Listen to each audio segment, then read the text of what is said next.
এই হচ্ছে AGT live 24/7। This is AGT Live 24/7 নির্বাচনে সাই কোম্পানির একজন কর্মী 1 ঘন্টা কৈলাসহর টাউন লোডশেডিং করিয়েছে। ইলেকশন কমিশনকে ক্যান্ডিডেট হিসাবে তখন রিপোর্ট দিয়েছিলাম। ডিস্ট্রিক্ট রিটার্নিং অফিসারকে সঙ্গে সঙ্গে ইনকোয়ারি চেয়েছে ইলেকশন কমিশন, 2 ঘন্টার মধ্যে রিপোর্ট। এবং সেখানে আমরা গিয়ে দেখি 2 ঘন্টার মধ্যে রিপোর্ট দিয়েছে।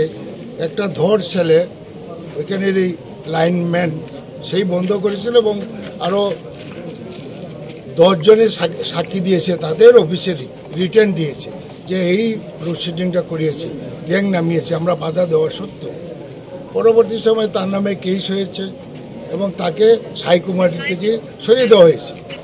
কিন্তু কালকে আমি যখন বক্স আসতে শুরু করলো স্ট্রং রুমে, বৈদ্যনাথ মজুমদার স্মৃতি ইলেকশনের যে স্কুলের স্ট্রং রুমে যখন করলো, বাইরে আমরা বসাচ্ছিলাম, ওই ছেলেটা এখানে ইলেকট্রিকের দায়িত্ব পেয়েছে মনে হয়, এবং সেখানে দেখা যায় 1 ঘন্টা লোডশেডিং ট্রায়াল করেছে। এরপরে বৃষ্টিও নাই, তুফানও নাই, কিচ্ছু নাই। সঙ্গে সঙ্গে আমরা সাই কোম্পানিকে জানালাম, তখন দেখা যায় এটা ইন্টেনশনালি করিয়েছিল। সুতরাং তার বিরুদ্ধে আইনের ব্যবস্থা নেওয়া উচিত। এটা ইন্টেনশনালি কেউ সৃষ্টি করার জন্য করা হয়েছে। এরই সেন্সিটিভ ইস্যু নিয়ে ওই ছেলেটাই করেছে কালকে 1 ঘন্টা। এবং কাউন্টিং হলের পিছনে যে স্ট্রং রুম আছে, এখানে প্লাইউড দিয়ে বন্ধ করা আছে। যে কোনো সময় যে আমাদের কাছে সোর্স এসছে, খবর এসেছে যে এখানে অগ্নিসংযোগ করতে পারে, পিছনে কোনো পাহারাদার নাই। এটা আজকে ডিএমকে আমরা কালকে লিখিত দেব।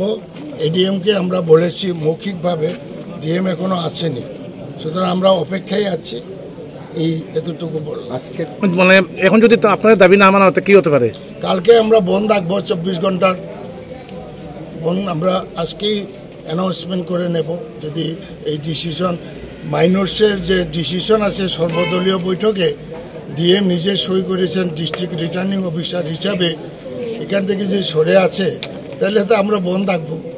এখন তো প্রায় 7টা বাজে, কতক্ষণ অপেক্ষা করবেন? জানি না কতক্ষণ আমরা আছি, 12টায় 1টা পর্যন্ত থাকবো। নাহলে ওনার বাড়িতে যাব, ওনার বাংলো তো এখানে আছে, উনি তো ঘুমাতে আসবে, সেখানে যাবো।